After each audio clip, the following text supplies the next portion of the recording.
Hello and welcome to the channel. I am attira.kell and this is A Soldier's Opinion, a series where I apply my 18 years of experience within the military to Star Citizen. I'll try to address where we are today within the game and discuss where I think we should be headed to replicate an adequate level of realism within the game. And don't forget to like, share, and subscribe if you like what you see, as it lets me know that you want me to keep delving into how CIG can bring more realism to the military professions of Star Citizen. Today we're going to be talking about capital ships, something I had to do quite a bit of research on, both online and through some interviews with some of my Navy compadres. And with the advent and then cancellation of CIG placing an interest in the game, we seem to be inching our way closer to having those ships in players' hands. And so I think the time is right to start talking about this subject and specifically how we should be planning on operating these ships. Now, like we do, let's take a look back into history to discuss the differences in historical warships so that we can apply that framework to Star Citizen. We'll be a little all over the place in this video because there is so much to cover when talking about capital ships in history. First, we'll discuss the Corvette class of ships. The term Corvette is seemingly dated to the 17th century French Navy. On average, a Corvette of that time fielded somewhere in the neighborhood of 20 guns on a single deck and was considered the smallest ship type on which the commander of the vessel was titled captain. But the Corvette did not die with the age of sail. Steam-powered Corvettes replaced those with sails, and eventually, with the advent of World War II, the core concept of the modern Corvette took the form of the Flower-class Corvette of the British Royal Navy. Displacing roughly 1,000 tons, like most Corvettes, this ship was developed for work close to shore. However, the Flower class was pressed into deep water service during the Battle of the Atlantic as an anti-submarine ship. She was equipped with one 4-inch BL Mark IX turreted deck gun, two Vickers 50 caliber heavy machine guns and twin-gunned mountings, two 303 caliber Lewis machine guns and twin-gun mountings which were used for anti-aircraft defense, and then the submarine hunting was accomplished by management of depth charges, and the Flower class could carry up to 40 into battle. Now, moving on to modern Corvettes, I was really surprised in my research just how many different countries are developing new Corvette class vessels. Russia and China are of course doing this, but so are the Indonesians, the Turks, UAE, Oman, and the list goes on. But the one I personally like the most is the Visby class Corvette developed for the Royal Swedish Navy. Displacing only 640 tons, it is purpose-built from the keel up for stealth, with a list of armaments that makes this ship a multi-role warship. It's armed with a 57mm Mark III general-purpose gun, 8 RBS-15 surface-to-surface missiles, 4 40cm anti-ship weapon torpedoes, or ASW, and you'll hear that quite a bit, as well as ASW rockets and mine rails. Next, we will discuss the frigate and the destroyer, but first I want to preface this discussion with the following. Though frigates are typically thought of as smaller ships than destroyers, there is a great deal of overlap. Specifically through history, they are often the same size and fill similar missions. But in this video, we will try to distinguish them as much as possible to facilitate our understanding of Star Citizen. So with that said, let's discuss the frigate. In the 18th century, frigates were square-rigged on all three masts and were built for speed and maneuverability. They had a lighter armament than a ship of the line and were used for patrolling and escort. In the definition adopted by the British Admiralty, they were rated as ships with at least 28 guns, carrying their principal armaments upon a single continuous deck, the upper deck. This distinguished them from ships of the line, which possessed 2 or more continuous decks bearing batteries of guns. Modern frigates are related to earlier frigates only by name.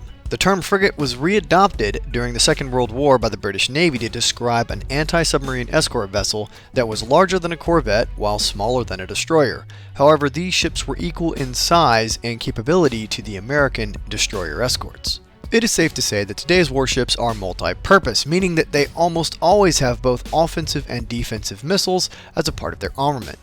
A perfect example of this is the a.m.m.o. Monmouth. Putting to sea in 1991, she displaces roughly 5,200 tons, and her armaments include one 4.5-inch Mark VIII turreted gun, one 32-cell Seawolf vertical launch system, or VLS, which houses primarily surface-to-air missiles, 16 Harpoon anti-ship missiles in twin quad launchers, two 12.75-inch torpedo tubes in twin launchers, two 30mm DS-30 automatic guns, two 7.62mm Gatling-style miniguns, four 7.62 general-purpose machine guns, and to throw the icing on the cake, she houses an electronics warfare suite, further broadening her mission set. But while the Monmouth is a multi-role ship, other nations have specialized their frigates. For example, the Royal Dutch Navy's, and forgive my pronunciation, the Zeven Provinciën class ship has an air defense focus, while the British Royal Navy's newly designed Type 26 will have a focused anti-submarine capability.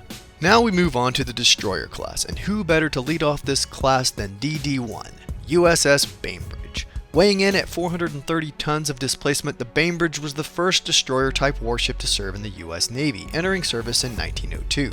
Commonly called a torpedo boat destroyer, the Bainbridge served through the Great War as an escort ship for Atlantic crossings. Her armaments consisted of 2 3-inch guns, 5 6-pounder guns, and 2 18-inch or 450mm torpedo tubes. The U.S. would find such a phenomenal utility in the destroyer class of vessel, it continues to this day in the form of the lauded Arleigh Burke class, the newest of which I believe is the USS Spruance, or DDG-111. Displacing 9,200 tons, this ship carries a dizzying array of weapons capabilities. Specifically as a guided missile destroyer, the Spruance carries one 32-cell and one 64-cell vertical launch system, and these can be used to launch both surface-to-air and surface-to-surface, or ship, missiles. One 5-inch deck gun, two 25mm anti-aircraft cannons, four 12.7mm anti-aircraft heavy machine guns, and true to its roots as a torpedo destroyer, she still sports two triple-tube Mark 46 torpedo launchers. Today, destroyers have replaced cruisers and battleships. Fast, maneuverable, and equipped to operate for long periods of time as a lone ship or as a part of a larger fleet, these ships are now considered the preeminent surface combatant warship. Now let's talk about the cruiser. This is a particularly interesting class of ship, and it can be broken down into two basic subclasses. The protected cruiser, which primarily offered armored protection only from above, protecting the ship's machinery and weapons, and the armored cruiser, which were typically larger and offered an additional belt of armor around the hull. During the Age of Sail, the term cruising referred to a certain kind of mission or missions, independent scouting, commerce protection, or raiding, fulfilled by a frigate or sloop of war, which were the cruising warships of a fleet. By the middle of the 19th century, cruisers came to be a classification for ships intended for cruising distant waters, commerce raiding, and scouting for the battle fleet. By this point, cruisers came in a wide variety of sizes, from the medium-sized protected cruisers to larger armored cruisers that were nearly as big, although not as powerful or well armored, as pre-dreadnought battleships. Today, the cruiser is generally considered an obsolete ship type. However, both the United States and Russia still operate a small number of these ships in their fleets. For both countries, the cruiser was the smallest surface ship powered by a nuclear reactor, giving it, within a single tour at sea, an unlimited range. Now, to keep things interesting, for cruisers I'll highlight a modern Russian cruiser which is still in service, the Slava class. This class displaces up to 12,500 tons when fully loaded and has an impressively scary visage. The ship type is classified as a guided missile cruiser, but based on what I could find, it appears to also fall into the category of armored cruiser as well. And because this class is not nuclear powered, it has a range of around 3,000 nautical miles, which is around 5,560 kilometers, if she keeps her speed to around 18 knots per hour, which is about 20 miles per hour. The Slava class ship, as a multi-role ship, is equipped for anti-ship, anti-air, and anti-submarine duties and has radar and sonar capabilities to fulfill these roles. The Slava class cruiser is armed with 16 P500 Basalt anti-ship missiles, 64 S300 PMU long-range surface-to-air missiles, and an OSA-M surface-to-air missile system, which fires SA-4 Gecko missiles. This class also mounts a wicked 130mm twin-barrel AK-130 dual-purpose gun, which can fire up to 40 rounds per minute, 6 AK-630 close-in weapon systems, a lot like the U.S. Navy's Sea Whiz, which are comprised of fully automatic 6-barrel 30mm Gatling guns, with the fire control radar and electro-optical tracker.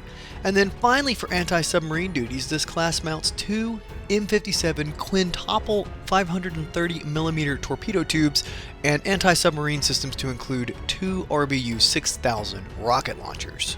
All in all, most navies have eschewed the cruiser in favor of destroyers, but these ships reside in a very interesting place within the pantheon of warships, and I do think this class has something to offer for Star Citizen, but we'll get more into that later. Because now, we must discuss the most romanticized class of naval ships, the battleship.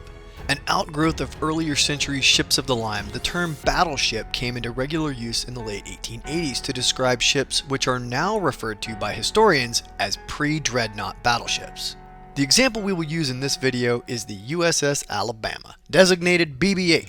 Launched in 1898 with a displacement of 12,450 tons, she was the second ship in the Illinois class, though unfortunately she never saw combat in the Great War.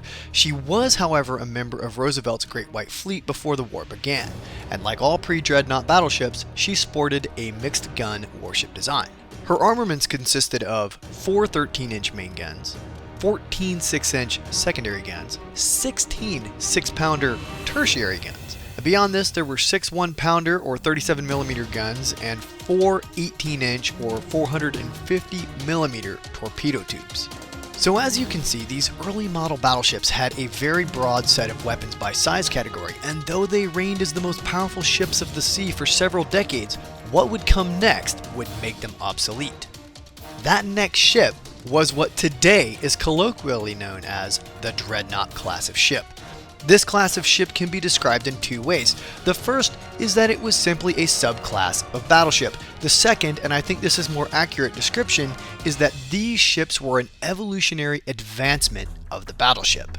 World War I saw the first use of these types of ships, and they were characterized by what is known as an all-big gun or same caliber design. The first ship built in this class for the US Navy was the USS South Carolina, or BB-26. Designed before but launched after the famous HMS Dreadnought, it would be the British ship that all future ships bearing the name Dreadnought would be measured. The South Carolina class displaced 17,600 tons and mounted 4 twin-barrel 12-inch gun turrets along her centerline. In a first-ever design that would set the standard for all future battleships, these turrets were able to superfire over one another. She also carried 22 3-inch guns, 2 3-pounder guns, 8 1-pounder guns, and 2 21-inch torpedo tubes submerged just beneath the waterline. Ultimately, all battleships transitioned to this all-big gun design, and as this transition occurred, the term dreadnought fell out of use, primarily because it became a superfluous word to describe all battleships. This transition gave us the gorgeous and mighty battleships of World War II, and ultimately cemented the image of what a battleship is in popular culture. Now we transition to the almighty, the ship type that has driven naval strategy and tactics since its inception, the aircraft carrier. 14 November 1910 marked the first successful launch of an aircraft from a ship, using a temporary wooden platform for a flight deck on the stationary cruiser USS Birmingham. 18 January 1911 saw the first deck landing, using a temporary wooden platform on the at anchor USS Pennsylvania. This also saw the first use of a tailhook arrested landing system. The history from this point on is a bit spotty until we come to January 1918, when the British laid down the keel of the HMS Hermes, the first purpose-built aircraft carrier to be constructed. But ultimately, this would prove too slow a process for the rapidly developing revolution in military affairs that was the aircraft carrier. All countries with the capability began to convert select existing ships into carriers as well. For the US, it was the USS Langley. The hull of the Langley had seen prior years of service under the name USS Jupiter, or Collier No. 3, a collier or a coal vessel that also served as the US Navy's testbed for its first turbo-electricity propelled ship. Though the Langley met an ignoble end, she marked the beginning of an incredible chapter in naval history, and one that is not yet complete. Today's USS Gerald R. Ford claims the title as the largest aircraft carrier the world has ever known. Commissioned in 2017, she is the first of the Ford-class carriers. This class sports an improved hull design and weapons stowage, a new weapons elevator, more space on the flight deck, a new electromagnetic-powered aircraft launch system, and 3 times the electrical generation capability of any previous carrier, and that's just for a start. This enormous warship displaces 100,000 tons when fully loaded. She has the capacity to carry up to 90 aircraft, but it will apparently only operate with around 75 normally, and can accommodate 4,539 personnel, including ship's company, the air wing, and other support staff. The Gerald R. Ford is powered by 2 A-1B nuclear reactors, offering 250% more electrical capacity than the Nimitz class, and like the Nimitz class, doesn't need additional reactor material for a solid 25 years. Specific shipborne weaponry include the RIM 162 Evolved Sea Sparrow missiles, rolling airframe missiles, and the Phalanx close-in weapon system, or the Sea Whiz. But let's be honest, the real power of a carrier comes from its aircraft, and a U.S. aircraft carrier typically carries 6 squadrons of aircraft on board, 4 F-18 squadrons, an EC-2 squadron, and 1 helicopter lift squadron. Now finally, we will touch just briefly on ballistic missile submarines, or boomers. Incredibly large, these ships are quite similar in tonnage to early pre-dreadnought battleships. These ships, while massive, have a unique mission. They quietly hide while at sea and serve as a part of the deterrent strategy for whatever nation owns them.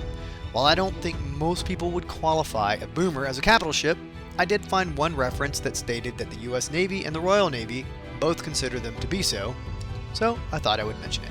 So now that we have covered just a small fraction of the history of capital ships, let's talk about Star Citizen's capital ships.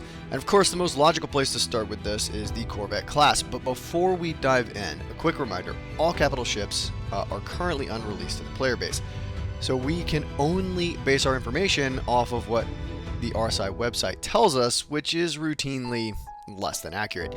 And of course, some of their Spectrum posts when they talk about cap ships. With that said, let's talk about the Polaris. Weighing in with a mass of around 19,000 tons, the Polaris is the smallest capital ship currently concepted for Star Citizen, with a minimum crew of 6 and a maximum crew of 14. For a quick reference, the Carrack weighs in at around 4,900 tons, with the Reclaimer currently listed as weighing in at around 10,500 tons.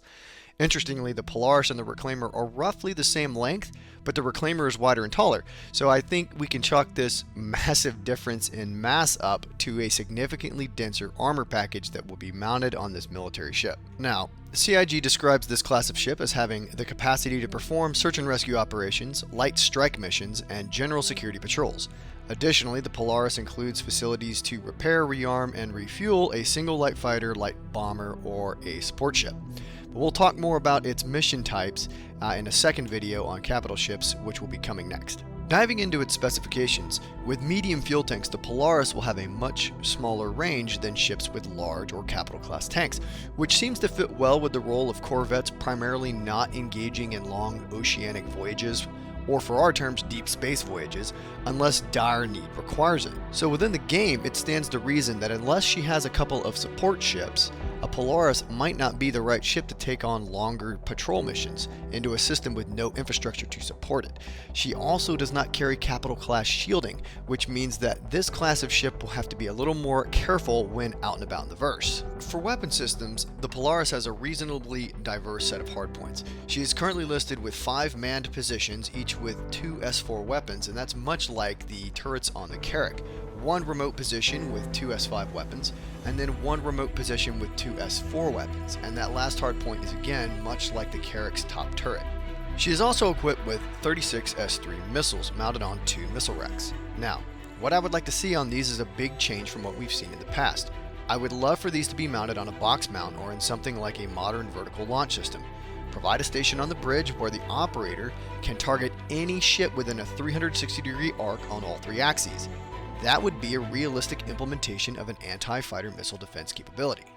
The Polaris also has a small internal hangar with a fun little elevator deck, much like the 890 jumps to raise and lower a small ship from the inside of the hangar. And finally, the bread and butter of the Polaris are her torpedoes. Equipped with 4 tubes, each tube has 7 S10 torpedoes for a total of 28 size 10 torpedoes. For reference, the Retaliator currently carries 9 S9s and the Eclipse only carries 3 S9s. Now I have to admit that this ship is exciting to me and represents the largest class of combat ship that I personally would want to consistently use in the verse. Though I would like to see 1 or 2 variant ships in this category to diversify our options as players. And finally, as kind of an afterthought, it was recently brought to my attention that the Polaris carries a capital size radar where the Idris only carries a large. So with regard to fleet early warning or capital class ship intelligence gathering, which is something we did not talk about in our reconnaissance video, the Polaris has a key role to play. Next, we move on to the much lauded and anticipated and recently removed from 3.9 as an NPC, the Idris frigate. Now, CIG is fairly sparse in their description of where the frigate sits within the Star Citizen pantheon of capital ships. We have discussed where the frigate sits in today's reality. We know that it sits roughly between a Corvette and destroyer with regard to size, but with much the same non-combat capability of a destroyer with overall less combat power. So with that in mind, let's look at the Idris. Weighing in at 41,000 tons, this is a truly massive ship with a minimum crew of 8 and currently a maximum crew of 28, though I think there is a lot of movement in that. The Idris is roughly 46% larger than what the Polaris is projected to be. We have actually seen this ship several times, including the anniversary sale 2 years ago at ArcCorp, where we were able to walk around the exterior. The Idris has almost 100% capital-sized components, with the exceptions being the radar and its computers. Interestingly, it has both medium and capital components for both coolers and shields, and its weapon systems are a significant step up on overall firepower from the Corvette, but of course will have a significantly larger manning requirement. Currently on the RSI website, the Idris M variant sports 2 remote turrets with 2 S4 Revenant Gatlins and 5 man turrets with 2 Galderine laser repeaters, both of which I think fit very nicely in line with what we know about modern frigates as anti-air and anti-missile protection capabilities. It also has 1 man turret with 2 S7M9A laser cannons, which I think is very much an equivalent to a modern day deck gun. And finally, it has 1 external missile rack which carries 10 S5 missiles.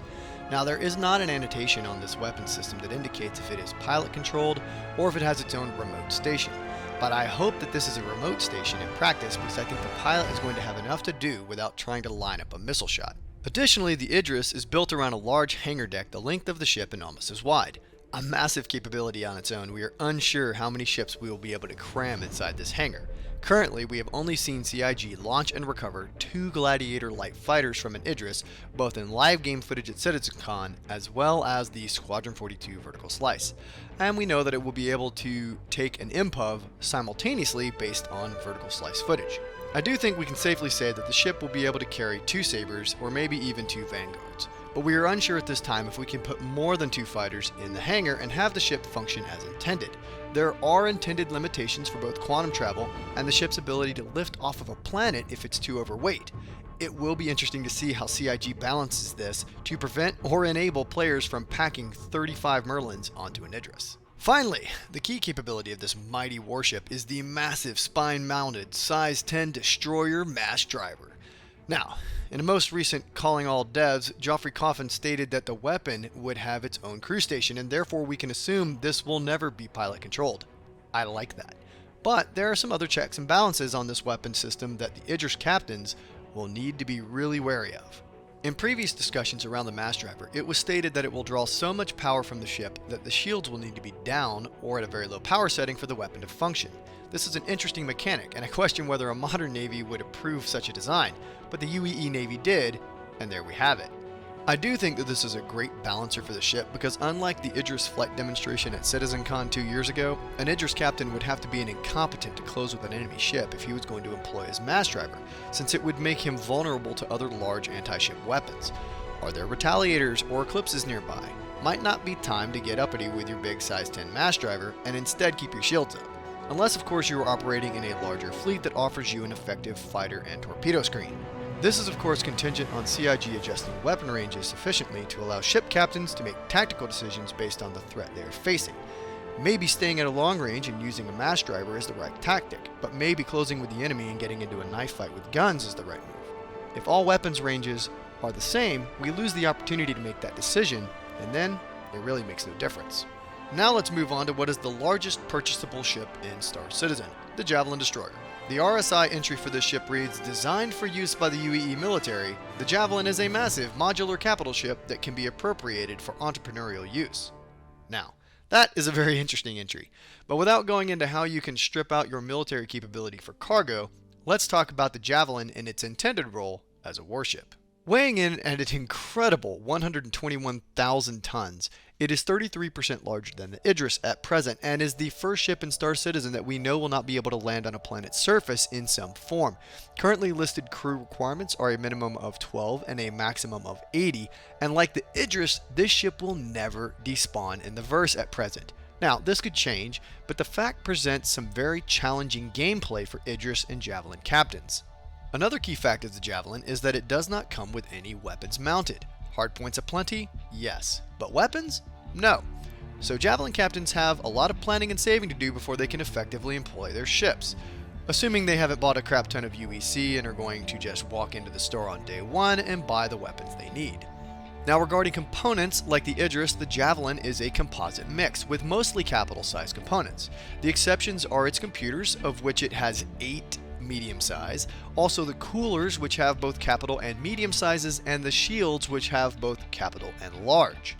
Its firepower is extensive, but where modern destroyers are primarily focused on their vertical launch systems, the Javelin reaches back to the days of the old torpedo boat destroyers of World War I, where armaments include 2 massive S8 hardpoints that will be operated remotely. Based on other capital ships, I would imagine that captains can mount 2 S8 weapons on these mounts, as cap ship hardpoints seem to be different from small ship mounts, which typically would allow you to mount 2 gimbaled S6s on an S8 mount. But as I said, that is small ship math and doesn't seem to hold up for cap ships. The Javelin also has 11 S6 manned hardpoints, which again I would expect to be able to mount 2 S6 weapons on it for an incredible 22 S6 weapons total on the ship.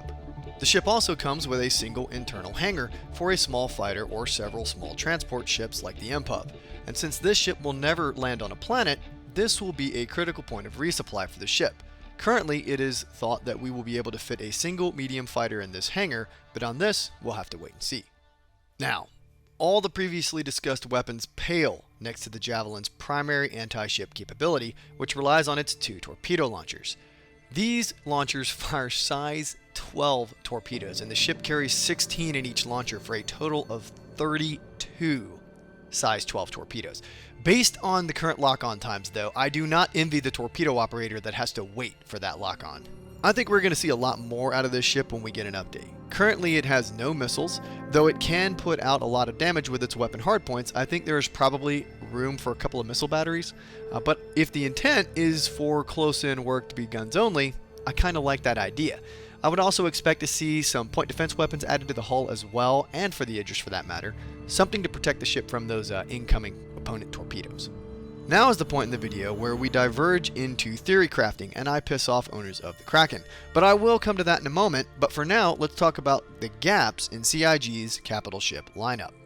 We are missing a cruiser and or battle cruiser class of vessel. As we have discussed, this class of ship is largely considered obsolete in modern navies. The US Navy only has 4 cruisers left in the fleet, with much of their load being taken up by destroyers. But that is not to say that CIG could not give us a quality entry into the cap ship lineup for a standard cruiser. If CIG was looking to diversify even further, they could also give us a battle cruiser as well, maybe as a hybrid class ship. This of course would just be a larger cruiser type vessel or maybe a small battleship, but again that doesn't mean we can't have a role for a ship like that and another opportunity to provide us with a gorgeous ship design. Now, to push the cruiser conversation a little further, cruisers and submarines are the smallest class of ships the US Navy has ever mounted a nuclear reactor into. This could be the first class of ship in Star Citizen to not have a hydrogen fuel requirement, only being needful of resupply for weapons and crew. I don't know what that would look like. Some type of super awesome new science fiction drive system that doesn't require fuel. Complete fiction, but I think it would be fun. I'll talk more about this in the next video when discussing capital ship logistics, but I think this also has some promise for both Javelin and Idris owners for in-game high reputation rewards. Moving on, this ship might also provide us with a missing gameplay loop of the guided missile ship, featuring maybe 300 to 400 size 5 missiles along with a similar torpedo loadout as the Javelin, but very limited with regard to ship-to-ship gun batteries. This ship could fill a nice anti-fighter screen or anti-torpedo screen mission for large fleets within the UEE. Crew duties might include internally reloading missiles into the vertical launch system so that the ship can continue to fight, or if that system is automated, the crew might maintain that system while in combat to ensure the ship remains combat effective. Now, let's move on to our next missing ship type, the battleship class of ship. Like the cruiser, within modern navies, this class of vessel is considered obsolete. But let's be honest, who the hell cares? Battleships are freaking awesome and we need one. You know that big ass gun on the bottom of the Bengal? That is a 130mm shipbuster railgun. I want 4 to 6 of those on a ship, purely focused on gun-based ship-to-ship engagements. I want erupting fireballs of death and destruction. Now, it may never come to fruition, but it would certainly make for some really awesome ship-to-ship combat. Now, we are going to talk about the Retribution in a moment, but I will say that unlike that ship, a ship in this class might only mount the shipbuster railguns, which is a big step down in game from what the Retribution is rumored to be able to bring to bear, but more on that in a minute. Moving on, for the carrier class of ship, we have the Bengal class carrier, perhaps the most coveted ship in Star Citizen for large orgs. We have had some information on this ship, specifically from a work in progress post on the RSI webpage. That post lays out an absolutely amazing design, but otherwise we know very little. One thing we know for sure, they will never be sold as a concept ship, but they are obtainable in-game. Ben Lesnick stated once that there would be a couple of these mighty behemoths scattered throughout the verse as hulks. If an organization finds one, and can hold on to it, they can refurb the ship and put it back into service. Interestingly, Ben said, "It's basically a conceit to get around the idea that the UEE would never actually let someone have such a ship. If I understand the quote, which is a little circuitous, the UEE would not favor the person who shows up in a Bengal. But I would argue that if their reputation or their organization's reputation is high enough with the UEE, they might be given special dispensation to operate such a ship." Now, I'm going to get a tad controversial here. I don't think the Bengal is a true carrier. As I pointed out when talking about battleships, have you seen the gun on the underside of that ship? That is the aforementioned 130mm shipbuster railgun. Also, some of the concept art shows defensive weapons larger than medium fighters. I think that the Bengal is actually a carrier battleship hybrid. A very cool concept, but one can only guess how many more ships it could carry if it didn't have to generate power for that size 1 million gun on the bottom. We do not know how many small ships can be carried in a Bengal. I hope that it at least matches what current aircraft carriers can muster, which is around 75. But if we have slightly less to accommodate the ship's hybrid nature, I would not complain either. In addition to the Bengal carrier, there was a leak in 2015 that gave us information on the potential for an escort carrier capable of carrying 30 ships, known as the RSI Pegasus. Though not much else was leaked, we got a series of exceptional images, and it is expected to make an appearance in the second chapter of Squadron 42. If the Pegasus does keep its 30 ship capacity, it places it in a very strange and interesting place between a modern aircraft carrier and the big deck amphibious assault ships. The leak places its length at about 900 meters, which would, at its inception, make it twice as long as a Javelin. But there is more carrier news. Recently there was some discussion that hinted that we might see a Crusader Industries carrier. This ship is apparently being designed around a car carrier trailer of modern day. Basically, the original ship took the small ships from the manufacturer to the dealer for sale. The UEE military apparently thought this was a good idea for military conversion, and so there you go. Now, U.S. commercial car carrier trailers carry between 5 and 9 cars, which when translated into the game would put it in the same class as a Kraken.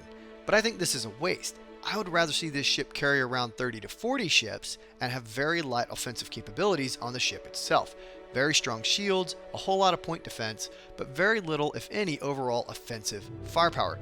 This ship should be required to rely on its fighters and bombers to get the job done. Now, I know all of the Kraken owners are freaking out right now, because I'm not talking about their ship. And yeah, that's because it's not really, an aircraft carrier. It's a big ship, yeah, and I mean it carries other ships, but I don't know that I would put it in the aircraft carrier category. 4 landing pads on the starboard side, enough room on the port side for maybe 2 to 4 additional ships, and we did see some internal storage for a Buccaneer in the trailer. Let's say there are 3 of those. That still only gives you 9 to 11 fighters. Compared to a modern aircraft carrier 75, this puts the Kraken much closer to the America-class amphibious assault ship, otherwise known as a large deck amphibious ship. So there you go. You still own a capital ship, certainly, but your mission set might be slightly different. Still an awesome and fun ship. So, since big deck amphibs are considered capital ships as well, let's briefly talk about the components and armaments that Kraken brings to bear in addition to its complement of small ships. The Kraken sports mostly capital ship components, with the only exceptions being a large radar and 6 medium computers. Its organic ship armaments include 1 massive size 8 man turret, 4 size 6 man turrets, and 4 size 5 remote turrets. Finally, we do have a ship that CIG calls a dreadnought, but sorta kinda really doesn't fit in that category. That ship is the Retribution.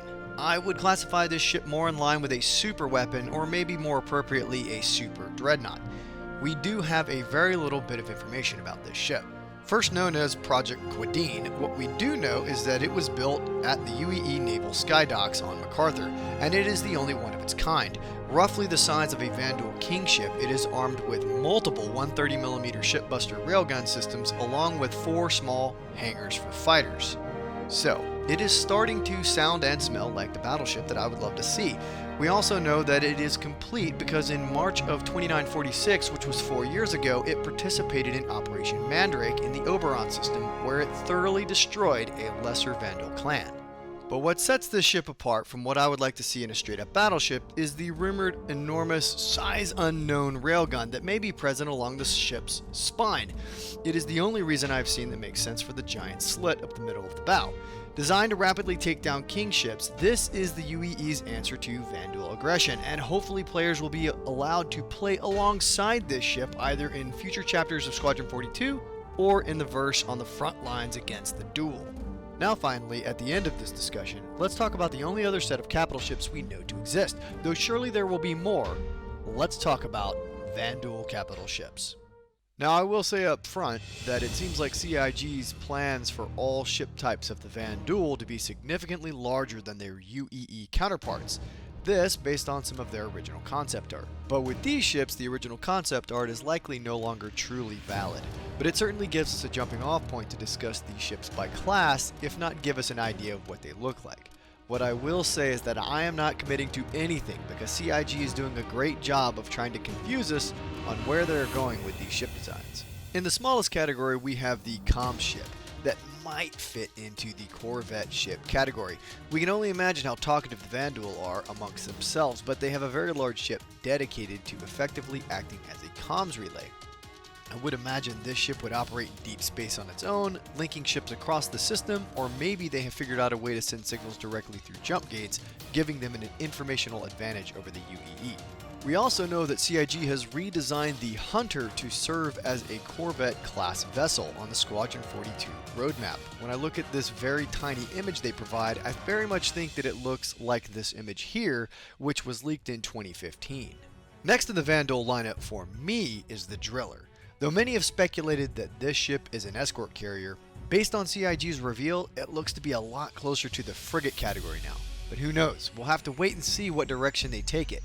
But the 4K reveal only shows 4 ships flying alongside the Driller, so it is likely a hint that this ship is no longer an escort carrier. In 2016, Nathan Dursley let us know that the Driller is the primary hero asset, and so I think this is what we can expect to fight in the first Squadron 42 chapter.